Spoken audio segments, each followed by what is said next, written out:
welcome to the hottest new channel on YouTube, The Nerd Herd, the channel where we will discuss, review, debate, and talk about comic books, superhero movies, and pop culture in general.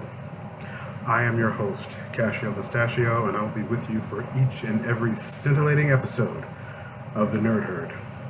Our topic today is in defense of Rogue One and betweekles just like it. Now, betweekle is what I call a retcon, or a new chapter, episode, or narrative placed in between existing narrative or story arcs that came years or decades before the new material. Die-hard comic fans and purists alike are all too familiar with this common occurrence and have had rage, indignation, and outright hurt feelings over the many creative liberties that publishers and studio executives continually take with our beloved and time-honored fictional characters.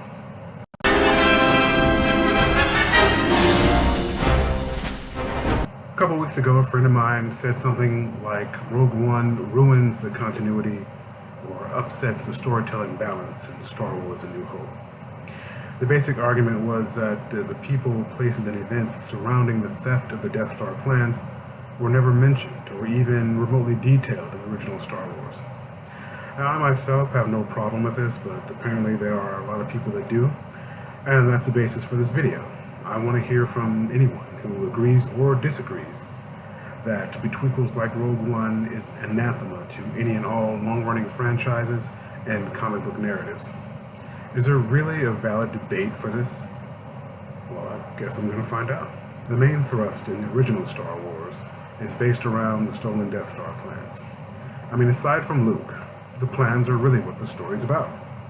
The Rogue One characters are not mentioned or spoken of in Star Wars because they're non-essential to the plot in Star Wars. It's not their story. The story is about what happens to the plans after they're handed over to Princess Leia. And what about the other unknown pilots, technicians, and soldiers of the Rebel Alliance that we do see throughout the original trilogy? They're never talked about or spoken of. But couldn't either one of them have some fantastic, exciting story to be told? As a writer myself, I cannot, in all cases, support the negativity towards retcons or reboots or add-ins. Because as long as the new material doesn't drastically or negatively affect the original narrative, I don't have a problem with it. And I don't think a lot of people wouldn't have a problem with it either. But in the case of Star Wars, my friend is concerned that the scene in The Empire Strikes Back had been or could be soon compromised due to Disney's ongoing creation of new canon in the mass media market. In the case of Star Wars, my friend is concerned that one scene in Empire Strikes Back had been or soon would be compromised due to Disney's ongoing creation of new canon across mass media. This I concur with, because I'm not sure how well Disney is or will be keeping track of continuity issues like the one we were talking about. It's the dialogue between Luke and Han after Luke's come out of the bacta tank in Empire Strikes Back. Han says, "That's to you, Obi Jr.," referring to the end of the Battle of Yavin when Han swooped in and cleared the way so Luke could make his 1 in a million shot. Following that, despite an undetermined amount of time passing between A New Hope and The Empire Strikes Back, there was no other occasion when Han personally saved Luke's life for a second time.